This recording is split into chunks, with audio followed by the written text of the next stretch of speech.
Hey, what's up? It's just Gems. I wanted to speak a little bit about this Ray J, Kim Kardashian, Kris Jenner scandal that's been taking place over the last few days.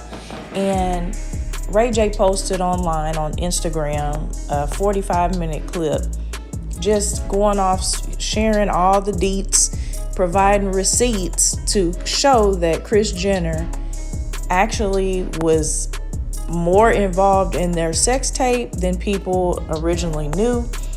Kris Jenner apparently went on James Corden's show and did what Ray J called a fake lie detector test because they asked her, did she help in the releasing of Kim's tape with Ray J?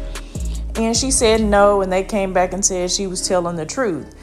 Well, apparently that set Ray J off, along with some other stuff that had taken place on the Kardashian show regarding that tape and all of that, when Kanye had to meet up with him and get the backup drive and all of that. This just pushed him over the edge, and he said, well, since they breached the contract, he's going to show it all. So he had a big projector screen up showing the actual contract where Kim put her information, he got his information, and he said that there was multiple tapes created that Kris Jenner actually advised them to shoot another sex scene so they could choose the best one. And she went back, looked at the tapes and compared them to see which would highlight her daughter the best. I'm not sure if she was looking at which one she sucked the best, which one she took it better. I don't know what she was looking for in these tapes, but this is what Ray J is saying that she did, that she went and looked at these tapes. Who the heck wants to look at their daughter in that kind of situation? It would be bad enough if one was released for the world, but for the mother to orchestrate it, film multiple ones, and then watch them, that's crazy. And to me, Ray J was the first one, and then there was a string of black men behind him and into that family. And I just want to say, black men, we have enough evidence about Kim Kardashian and her family to know that I don't care how good you think she looks or how much power you believe they have and all that, and what your goals and aspirations are if you want a reality show. That's not it. Don't go another way. Look for another way, because if you look at the men that have been left behind in the trails of the Kardashian-Jenner family, you will see a bunch of men that seem broken, that have been drugged through the ringer. Ray J, of course, he seems to be doing well, but at the same time, he's having to try to fix his name and make sure that they don't drag him in the mud as much and make him look like the bad guy.